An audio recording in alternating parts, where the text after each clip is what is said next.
Allez, on va parler maintenant du franc CFA et de l'éco, ces deux, on va dire cette monnaie, le CFA, sera dans ces États, dans tous ces États en tout cas, à partir de demain, les États généraux du CFA et de l'éco s'ouvrent.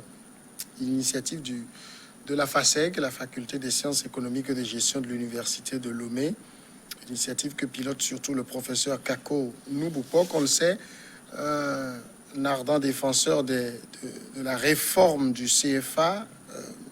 Dimas, il est important de poser les débats scientifiques du genre sur cette question de réforme du franc CFA. Oui, vous savez que la question du franc CFA cristallise toutes les attentions dans nos pays, surtout nos pays francophones, où on voit que notre économie est tenue de bras de maître par la métropole. La France, qui nous dicte la loi, qui veut que notre économie soit conduite vers ce qu'elle veut. Et par cela, on voit qu'en réalité, cela ne fait que aider plutôt la France, cela ne fait que avancer et prospérer la France. Alors, des voix se lèvent un peu partout dans le monde entier. Vous avez suivi la critique dure de l'Italie, en tout cas au plus haut niveau, en Italie, contre le comportement de la France vis-à-vis de ses anciennes colonies, en tout cas ses néocolonies, et des intellectuels de par le monde entier, que ce soit les intellectuels africains avec comme figure de proue Kako Nouboupo, ceux de la société civile avec Kébi Seba et autres. Nous d'ailleurs, au sein des mouvements altermondialistes, déjà en 2007, nous avons sorti un livre blanc dans lequel nous avions parlé de la question du franc CFA. Vous vous rappelez déjà en 72, le général Eyadema avait parlé du franc CFA qui n'avantage pas le Togo, en tout cas les pays africains, au moment où le Togo recevait Georges Pompidou à l'époque. C'est un très vieux débat. Hein.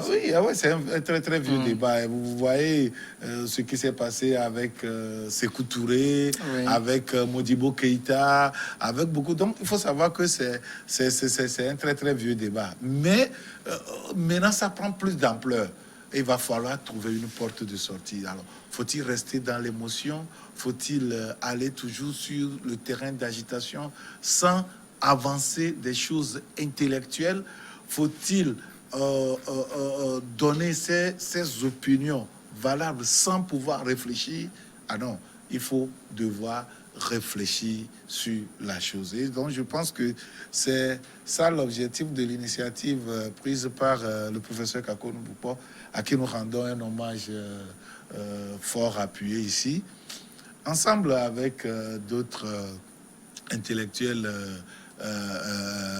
de notre université, l'université de Lomé.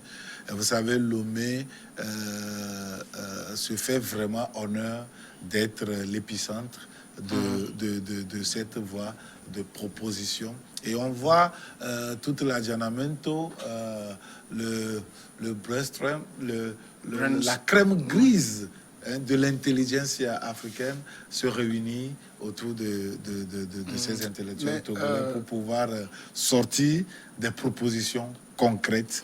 Ce qui est intéressant dans ces choses, parmi les 200 invités, il y a aussi des voix contradictoires.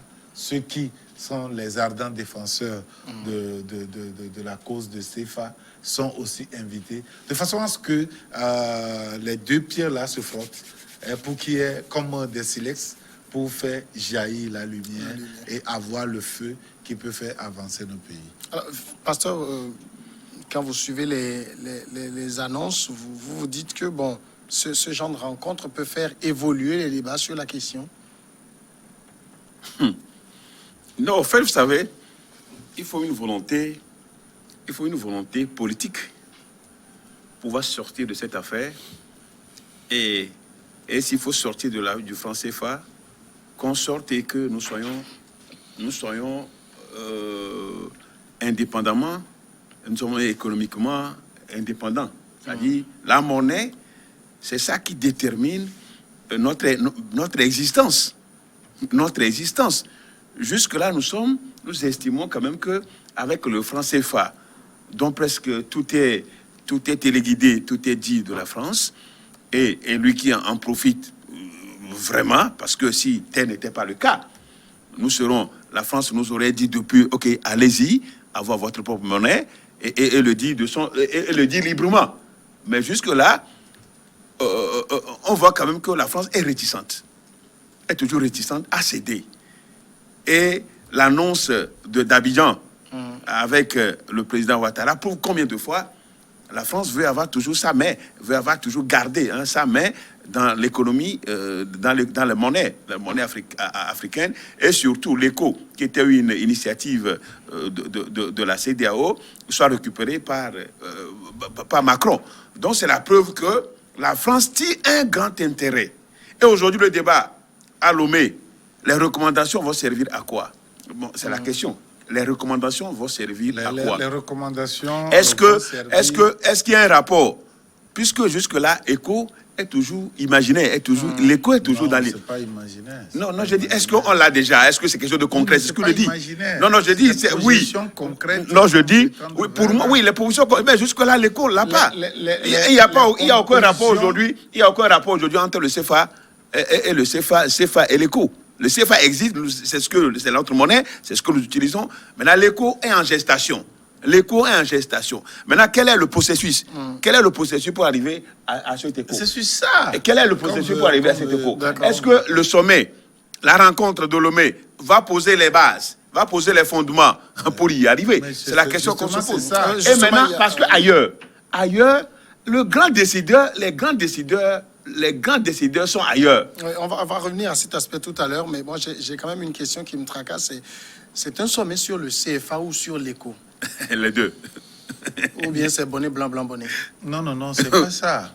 C'est un sommet, en tout cas un colloque qui va permettre aux intellectuels d'étudier des idées sûres et claires à proposer dans leurs conclusions au chef de l'État, aux chefs d'État qui vont se réunir au sommet de la CEDEAO pour décider de l'ECO. Et donc, c'est des propositions intellectuelles à soumettre aux politiques. Oui, mais ça ne répond pas encore à ma question.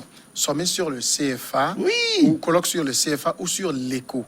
Non, mais attends, l'ECO, c'est... On a deux échos aujourd'hui. On a deux échos. On a des échos. Il y a un écho Ouattara, oui. Et puis il y a un écho CEDEAO. Oui. L'écho Ouattara, je crois que si on fait un sondage, personne n'en veut. En tout cas, dans la masse, mais ça ne se présente pas parce comme que ça. les gens veulent. Non, ce n'est pas dans cette... De quoi on vient parler à Lomé? Oui. De quoi on vient parler à Lomé? Vous savez que sur les critiques qu'on a faites au professeur Kakonou Bouko, c'est de savoir, mais si on parle de l'écho, pourquoi le Ghana n'y est pas? Pourquoi le Nigeria, la Sierra Leone n'y sont pas? Les pays anglophones. C'est-à-dire que les réalités économiques des pays diffèrent. Les réalités du Ghana, le Sidi qui est entouré de part et d'autre par le CFA est différent du Nigeria qui se veut quand même figure de proue. Le géant. Voilà. 70% du PIB de la CEDEAO. Voilà. Et non, le Nigeria veut en quelque sorte être la figure de proue de cette transition vers l'éco-CEDEAO. Alors que nous n'utilisons pas la même monnaie. Alors, la réalité du Naira, qui a plus de 80% de ses réserves garanties par la Banque d'Angleterre, est différente du CFA, qui est plutôt garanti par la Banque française, le Trésor français, alors que nous dépendons de l'éco. La parité fixe, c'est avec l'éco. Ce n'est pas avec l'euro. Avec l'euro, j'allais dire. Avec l'euro. Okay. Alors, le mot éco, euro, c'est vite fait, bien fait. Alors, avec l'euro. Alors que, donc, ce qui veut dire que la parité est avec l'Union européenne, la communauté de l'Union européenne, alors, mais nos réserves sont dans les trésors français. Alors, vous allez voir clairement que les réalités ne sont pas les mêmes. Et donc, chaque réalité, chaque pays, chaque entité doit devoir poser les bases de cette transition vers cet euro communautaire à 15, qui sera l'euro de la CEDEAO. Cet éco communautaire à 15, qui serait l'éco de la CEDEAO. Ce qui veut dire que quoi? Ce qui veut dire que les pays de l'UEMOA, qui ont la même réalité, doivent opérer leur transition vers cet éco-là. Et donc, que ce soit l'éco de Ouattara ou le CFA, ça doit quand même migrer vers l'éco de la CEDEAO. Justement, c'est-à-dire quand le Ghana a sa réalité, le Nigeria a sa réalité. Quand on a quand même vu l'éco Ouattara, ce n'est que on a ripolliné le CFA.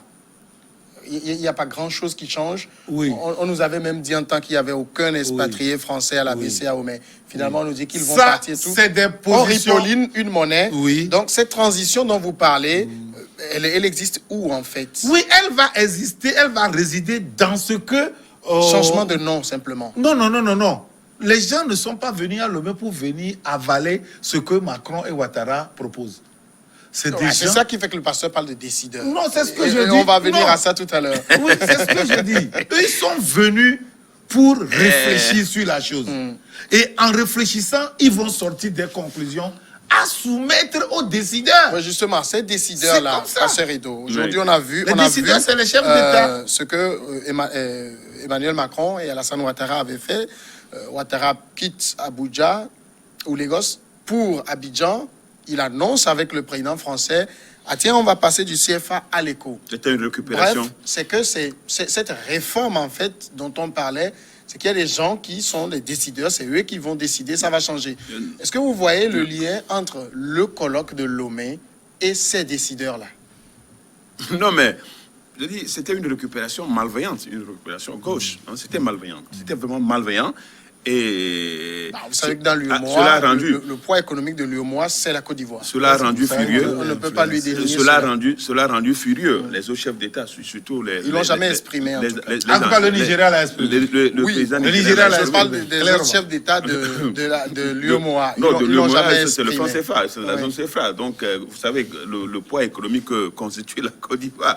Bon, donc, qu'est-ce qu'il fallait blanchir? Bon, donc, c'est dire quand même que... les résultats du colloque de Lomé, moi, je ne suis pas en train de les voir influencer ce qui est déjà prédécidé, préarrêté. Non, ce qui est déjà préarrêté.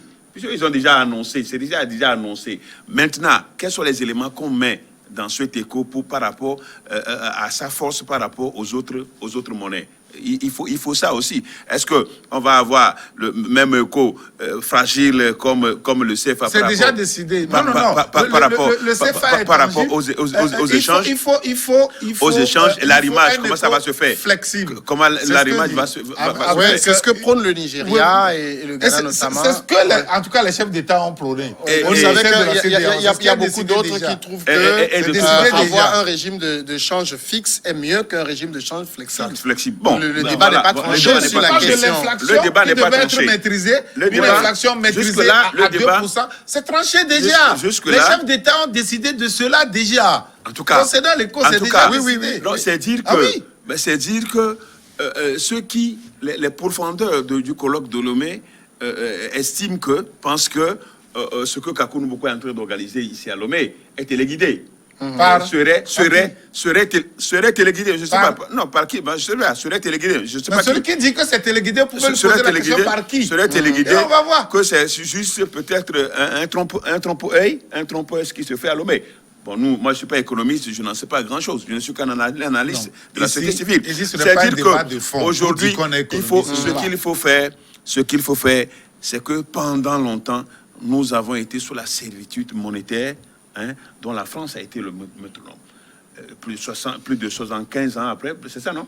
75 ans après. Aujourd'hui, c'est maintenant que nous réfléchissons à dépendre de nous-mêmes et à avoir une monnaie. Bon, ce qu'il faut faire, c'est que la transition va être très difficile. La transition va être très difficile parce que toutes les réformes ont toujours, les réformes ont la peau très dure. Parce que la France ne va pas lâcher directement prise. va toujours conserver, garder quelques la manège. Bon, mais j'estime quand même que il faut attendre pour voir ce que le sommet, ce que le colloque de Lomé va donner. Vivement que ce colloque apporte quelque chose qui sera décidé et qui sera soutenu par les chefs d'État. Et moi je dis, les décideurs, le grand décideur, qu'on ne le veuille pas, à l'entame de ce virage du franc CFA vers une autre monnaie, le grand décideur reste et demeure la France. Alors, le grand décideur reste et demeure la France. Si nous laissons la main libre à la France, le débat, en tout cas sur la question monétaire, c'est un vieux débat, on le disait tantôt. Je pense que déjà même à l'indépendance, le père de l'indépendance l'avait compris, que vous ne pouvez pas avoir une indépendance politique véritable si vous n'avez pas le levier monétaire. Alors moi, je m'amuse aujourd'hui quand je vois toutes les gymnastiques et les contorsions intellectuelles qu'on fait pour nous montrer qu'on est très bien dans la monnaie actuelle, que ça évite ceci, ça évite cela. Alors que déjà depuis 61, on a compris qu'il fallait changer pour s'assumer. Aujourd'hui, quand vous prenez la position de Kakonou les inflations et autres, et la position de Kémy Séba, la position d'une Nathalie Yamb, c'est pas sur la même logique. Kakonou Bouko semble être réformiste, alors que les autres, eux, veulent carrément passer à autre chose, sortir de ceci. Ce qui est impossible. Si vous voulez résoudre un problème, il faut aller sur le terrain du possible. On ne prend pas une solution mirobolante, mais qui est impossible. Dans la vie, les réformes ont toujours marché, mais la table rase pour pouvoir repartir à zéro n'a jamais marché. C'est l'extrémisme. Nathalie Yamb, c'est une activiste de réseaux sociaux. Kémy Séba est un activiste des réseaux sociaux et militant altermondialiste. Kakonou Bouko, c'est quand même un doyen de faculté. Oui. C'est quand même un professeur d'université.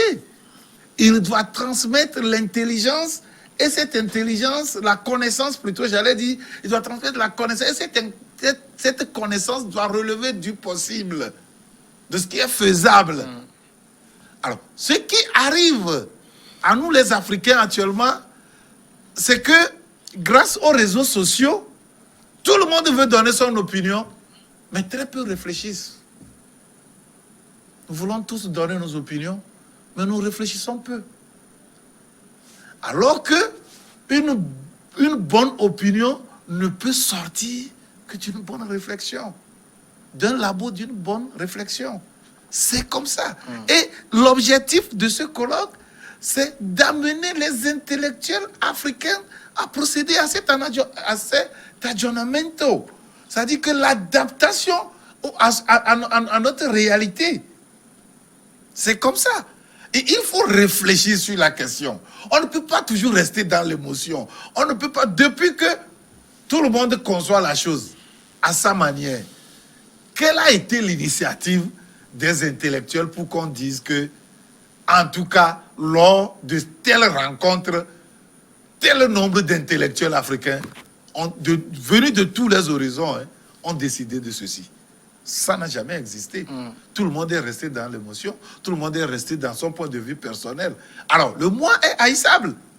Mais quand c'est 2, c'est 3, plus vous êtes ensemble, plus tout le monde voit la faiblesse et la force de vos propositions, et plus vous pouvez sortir quelque chose de fiable. Mais vous pensez que des colloques de ce genre ont un impact sur les décideurs? Bien sûr. Bien sûr. Parce que quoi? On attend de voir. Vous savez, si le pasteur Edo seul se lève pour donner un point de vue, ça peut être aussi pertinent que ça. Ça demeure le point de vue du pasteur Edo. Mais quand Martin Luther King, le mouvement Martin Luther King sort une position, c'est différent. Vous êtes d'accord avec moi? C'est différent. C'est le mouvement là, à la suite d'une réflexion, qui a sorti ce qui peut, en tout cas, servir à quelque chose. Mais si c'est le pasteur Edo seul, quoi qu'il est le président de ce mouvement, si c'est lui seul qui sort la chose, on trouve le moyen toujours haïssable. La preuve, c'est que qu'est-ce que Kakonou Bouko n'a pas dit ou écrit sur le franc CFA? Vous voyez? Mais ce qui va sortir de ce colloque, ce ne serait plus la position de Kakonou Bouba. Ce ne serait plus la position de Nadim Khalif. Ce serait plus Voilà, c'est la position des intellectuels africains sur la chose. D'une manière ou d'une autre, de façon indirecte, ça s'impose à nos décideurs. Il y a aussi une autre question qui se pose. Est-ce que dans nos pays, le débat sur la question monétaire n'est pas un peu trop élitiste? Alors que la monnaie, c'est tout le monde, en fait. C'est vrai. La monnaie, c'est vrai. C'est tout le monde. Mais il faut des spécialistes. Hein, il faut des spécialistes. Il ne faut pas des amateurs. Il faut des spécialistes pour en parler. Et les spécialistes vont se rencontrer à Lomé. Mais une fois encore, moi je dis, si jusque-là, l'ex-colonisateur, enfin l'ex-colon, le colonisateur n'a pas d'intérêt dans le franc CFA, je crois qu'il y a longtemps qu'elle aurait laissé, qu'elle nous aurait laissé nous-mêmes le choix de choisir notre propre monnaie, si vous me le permettez. Pardon, c'est dire qu'il y a un grand intérêt dans la chose pour la France qui tient le porte-monnaie, hein, qui tient la bourse de presque une vingtaine de pays. C'est ça le franc CFA, les pays de Donc maintenant que qu'on le veuille ou pas, il y a une origine même plus lointaine. Il y a des conseils. Il y a aujourd'hui de nouvelles, qu'on le veuille ou pas. Il y a aujourd'hui au sein de l'opinion africaine, hein, des agitations, c'est-à-dire des réserves par rapport à la chose. Et là, la France est consciente. Qu'on ne le veut pas, la France est consciente. La France est consciente. Le fait même de faire cette déclaration à Abidjan, même si elle n'était pas celle, elle n'était pas ça, on sait quand même que la France est consciente qu'elle ne va plus longtemps, garder notre bourse. Maintenant, il faut trouver des moyens pour toujours garder une partie pour elle jusqu'à ce que ça soit définitif. Et c'est pourquoi quand tu dis, est-ce que nous avons la politique de nos moyens en allant de manière frontale, Est-ce que si on dit aujourd'hui, allez ici, est-ce que nous-mêmes, on aura les moyens de frapper on a les moyens de frapper la monnaie. C'est-à-dire, vous parlez de l'éco-CEDEAO? Oui, bien sûr. Parce qu'on a quand même, hein, il ne faut pas l'oublier, on a des pays qui ont l'expérience de la gestion monétaire. Non, je suis parfaitement Quoi qu'on dise, les 8 pays qui ont en partage le CFA ne peuvent pas oser dire qu'ils ont la même expérience que le Nigeria, qui a sa propre monnaie. Quelles que soient les fluctuations, nous sommes parfaitement gérer une monnaie. Le problème, c'est que le Nigeria, le Ghana, la réalité politique de ces pays-là diffère des nôtres. Oui, on ne refuse pas, mais moi je parle de l'expérience. Le problème aujourd'hui, c'est l'alliage pays francophone anglophone. Voilà. C'est un peu ça. C'est l'alliage là. Et ce n'est pas de réalité. C'est la combinaison là qui est difficile. Parce que ce n'est pas seulement les pays francophones, ce n'est pas les pays du franc CFA, mais il y a aussi les pays d'autres monnaies. Il y a les luxophones, les anglophones et les francophones. Alors c'est là un peu ce qui rend un peu la transition délicate, complexe, et il faut de tact. Il faut vraiment de tact pour y arriver. Maintenant, directement, frontalement, ça va être très difficile, mais je crois quand même que de tels colloques, de telles réflexions vont quand même amener Paris, vont amener la France à dire quand même que là, qu'on le veuille ou pas, on peut même soupçonner certains éléments, certaines économies d'être à la sorte de la France. C'est une question de Paris ou d'abord des Africains eux-mêmes? Non, c'est une question de Paris. Moi je veux demander si les Africains, si les Africains, ceux qui gèrent leur monnaie, disent aujourd'hui, c'est fini, on reprend notre droit. Paris fait quoi? Vous pouvez non. pas. Non, vous savez ce qui est arrivé à Sékou Touré. Vous vous rappelez ce qui est arrivé à Sékou Touré? On ne va pas faire ça à Fonia Singbe, à Talon. Pourquoi pas? À ces 8 chefs d'État, on va le faire ça. Samuel, on va déstabiliser toutes ces économies. Je suis de ces extrémistes qui veulent tout, aujourd'hui tout, de la Non, moi je ne parle pas forcément de ça. Moi je parle d'abord de la prise de conscience de ceux-là qui ont cette monnaie, qui constatent à un moment donné le frein de notre développement est là. Je suis d'accord. Est-ce que c'est un frein à notre épanouissement? Nous le savions depuis. Maintenant que nous sommes conscients, il va falloir qu'on y aille. Avec tact. Non, avec tact, avec décision, avec détermination. Donc, c'est-à-dire, il ne faut plus retourner. D'accord. Il ne faut plus retourner. Retournons la question autrement. Oui. Et dit, si nous voulons, si nous voulons, qu'est-ce que la France peut hein? Mais plutôt quand si on va commencer, quand on va commencer, pas tuer nos chefs d'État un à un. Moi, je On va doute. faire quoi? Je doute que... Non, faut pas douter. Non, On a c'est-à-dire tué que Sylvanus on a- Olympio ou pas? On était dans des années où on sait que, bon... Oh, on est en 2021 quand même. Oh, on peut va rendre pas le pays- commencer, Maintenant, on va vous- pas commencer par Mais tuer ils vont les le chefs faire. d'État, Nous pas déstabiliser nous nos sommes en États. 2021. Regardez ce qui se passe au Tchad. Regardez ce qui se passe au Mali. Alors qu'on pensait qu'on a tourné le dos au coup d'État. Mais c'est ça. Qu'est-ce qu'on peut? Qu'est-ce qu'on peut quand on va rendre ton pays ingouvernable? Maintenant, là, ce n'est plus uniquement sauter et aller tuer le chef d'État qui compte. Mais le problème, c'est qu'on peut rendre le pays ingouvernable en suscitant des poches de terrorisme un peu partout. Vous allez faire quoi? Le terrorisme au Mali. Vous pensez que c'est les Maliens, c'est les Maliens, de vrais Maliens qui sont en train d'agir là-bas? Non. C'est parce que la France veut obtenir quelque chose et n'arrive pas. Ben, il faut rendre le pays ingouvernable et là, on va en profiter. Ça se passe en Centrafrique. Ça se passe au Congo, à RD Congo. Et tout le monde voit. Ils vont rendre le pays ingouvernable. Il vaut mieux aller avec beaucoup de tact, de façon à ce que peu à peu, nous allons conquérir du terrain. D'accord. Je pense que c'est ce qu'il faut faire avec beaucoup de tact, beaucoup d'intelligence. Et là, on a besoin des intellectuels. On a besoin de l'apport d'intellectuels. On a beaucoup Et c'est parlé ça. aujourd'hui, on n'aura pas le temps de faire le social, Un peu bien sûr. seulement. Non, même pas. Malheureusement. On doit rendre l'antenne à 48, il est 48. Là, Oh lolo. on a Vraiment fait nos 28 minutes. Oh lolo. Ouais, C'est pas des habitudes. Oh lolo. Juste une minute. Vraiment dommage. Le mardi, on va Oh là là là là. Vraiment. Merci. Parce que moi-même, j'avais aussi un coup de gueule. Oh là là. à Il dire fallait nous aujourd'hui. arrêter. Oui. Il fallait J'étais nous arrêter. tellement dans le débat que... Vous êtes dans le franc CFA. Merci beaucoup, Pasteur Edo. Merci. Dimas, C'est nous qui merci. vous remercions. Merci à vous aussi et à demain.